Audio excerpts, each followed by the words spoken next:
Bonjour à tous et bienvenue dans cette nouvelle vidéo. Aujourd'hui, nous allons traiter une notion de mathématiques qui s'appelle les nombres relatifs. Donc on va commencer par expliquer un petit peu la notion de nombres relatifs avec notamment les bases. Donc généralement dans le passé, vous et nous avons commencé à travailler avec les nombres qu'on va appeler positifs, avec ce symbole-là, c'est-à-dire supérieur à 0. Donc, quand on effectue des additions, des multiplications, des divisions, des soustractions, on peut utiliser des nombres soit entiers, exemple 1 et 5. Par exemple, si je fais 5 plus 1, ça me fait 6. Si je fais 5 divisé par 1, ça fait 5. 5 fois 1, ça fait 5, etc., etc. Ou 5 divisé par 1, j'aurais pu l'écrire 5 sur 1, évidemment. Donc voilà. Et là, en fait, on va traiter la notion de nombre relatif, donc c'est-à-dire avec des nombres négatifs. Donc ça va être nouveau. Normalement, on peut rencontrer ça dans la vie courante, par exemple dans un ascenseur. Quand il y a un parking en dessous d'un immeuble, et parfois il y a le niveau -1, le niveau -2 ou le niveau -3, par exemple. Et c'est-à-dire qu'en fait, il y a un parking sous le sol, au sous-sol, donc sous l'immeuble. Donc c'est là où on rencontrera les nombres négatifs, donc qui font partie de la notion globale, donc de négatifs et positifs, ce qu'on appellera la notion globale les nombres relatifs. Ou après, il y a un deuxième cas, donc c'est les deux cas un peu courants, c'est en météorologie pour la température. Parfois en hiver, il peut y avoir une température qui est de -1 degré Celsius ou -2 degrés Celsius. C'est quand il fait très froid, il peut notamment neiger. Donc, c'est un peu les deux cas un peu courants. On va rencontrer les nombres négatifs, ou plus généralement, les nombres relatifs. Donc là, par exemple, on passe avec les nombres positifs. Donc il y a 1, 5, 100, 1 million, par exemple, il y en a plein. Et j'ai mis le symbole, bon ça on verra beaucoup plus tard, le symbole plus l'infini, ça veut dire plus l'infini, c'est-à-dire que ça s'arrête jamais. Là j'ai mis 1, j'ai mis 5, j'ai mis 100, j'ai mis 1 million, je peux mettre 1 milliard, 90 milliards, etc., etc. Et donc là il y a les nombres entiers, mais je peux aussi mettre des nombres décimaux. Par exemple, je peux mettre 3,2. Voilà. Et pareil pour les nombres négatifs. Il y a -1, -5, -100, -1 million. Et donc là, j'ai mis le symbole moins l'infini, c'est-à-dire que pareil, ça continue. Il peut y avoir moins 90 milliards, moins 92 milliards, etc., etc. Voilà. Et pour la notion, il y a une notion importante à travers le nombre relatif, c'est la notion de nombre opposé. Par exemple, si je prends -1 et 1, on dira que ces deux nombres sont opposés. En effet, ils sont à l'opposé. Il y a 0 qui les sépare, 0 il est neutre. 0, on peut mettre autant -0 que +0. C'est pour ça qu'on marque 0. On peut mettre -0 ou +0. Mais du coup, ça équivaut à dire, donc le symbole équivaut, il sera vu plus tard aussi, ça équivaut juste à dire 0, tout simplement. Du coup, 0, c'est neutre, donc -1, c'est l'opposé de 1, ou 1 est l'opposé de -1. -5, c'est l'opposé de 5, 5, c'est l'opposé de -5. Et après, il ne faut pas confondre la notion de opposé et d'inverse. L'inverse de 5, son inverse, c'est égal à 1 sur 5. Ça, c'est son inverse. Donc voilà. Nous pouvons à présent passer à des exercices pour s'entraîner et comprendre la notion. Donc commençons. J'ai -5 plus 3. Donc là, en fait, il y a le symbole du milieu, c'est l'addition. On a une addition avec un chiffre négatif et un chiffre positif. Donc là, c'est la notion de chiffre qui nous renvoie à la vidéo précédente. Donc on a -5. On a -5 euros. On a dépensé 5 euros. On peut prendre la notion d'achat et de dépense qui peut aider l'exemple. Donc on a dépensé 5 euros et après on a gagné 3 euros. Mais comme on a gagné moins que ce qu'on a dépensé, il nous reste encore 2 euros à rembourser à la banque. Par exemple, si on était en négatif, -2. -5 plus 3, ça fait -2. Donc j'ajoute 3 et je gagne 3 euros. Mais il me reste toujours -2 euros que j'ai dépensé.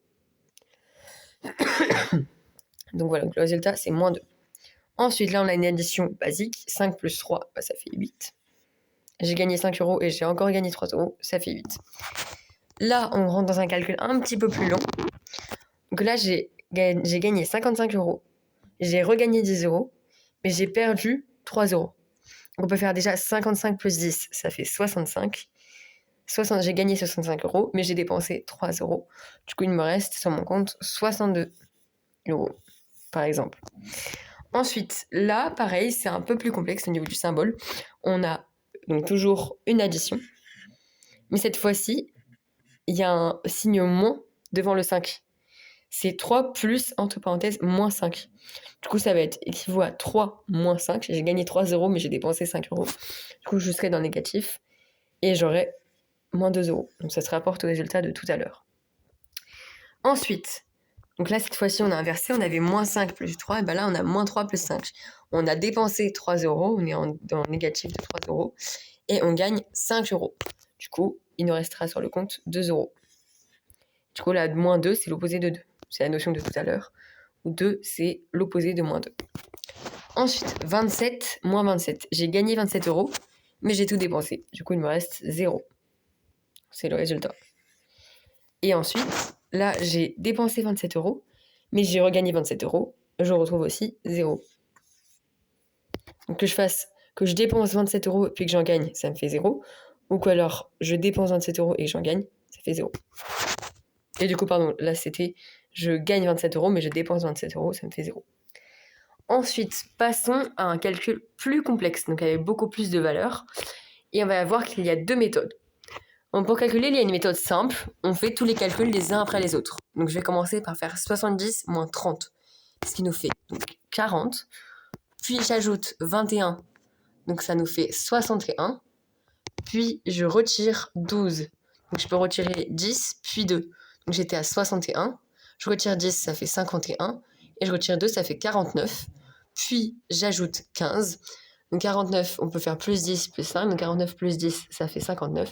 Plus 5, ça nous fait 64. Ça, c'est une méthode classique. Moi, j'utilise cette méthode, je la trouve assez simple.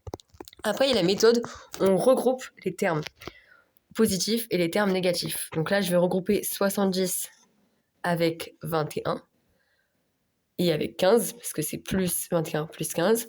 Et je vais regrouper les valeurs négatives avec une autre couleur. Du coup, je vais à présent regrouper les termes négatifs avec une autre couleur pour ne pas s'y perdre. Donc rouge par exemple, moins 30 et moins 12. Et je vais les assembler. Donc je vais avoir moins 30, moins 12. Donc j'ai dépensé 30 euros et je redépense 12 euros. Donc je fais moins 30 entre guillemets plus 12, ce qui me fait donc 42.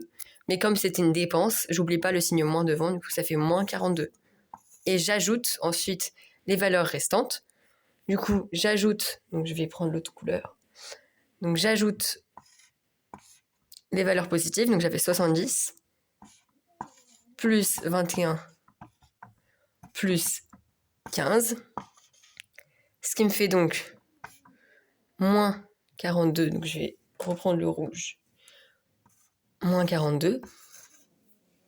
Ensuite, je fais 70 plus 21. 70 plus 20, ça fait déjà 90 plus 1, 91. Ensuite, plus 15, donc je fais plus 10 et plus 5. Par exemple, c'est des méthodes assez simples. Hein. Donc, j'étais à 91 plus 10, ça me fait 101 plus 5, 106. Donc, ça fait plus 106. Ce qui me fait donc, j'ai dépensé 42 euros, mais j'ai gagné 106 euros. Donc, je peux faire 106 moins 40 plus 2. Donc je fais 106 moins 10, ça fait 96, moins 10, 86, moins 10, 76, moins 10, 66, moins 2, 64. Et on retrouve les mêmes résultats. Donc moi je préfère cette méthode quand on calcule directement. Après on peut faire celle-là, on regroupe les termes, c'est une méthode assez utilisée en mathématiques. Voilà, la vidéo s'achève, je vous remercie pour votre écoute et votre attention.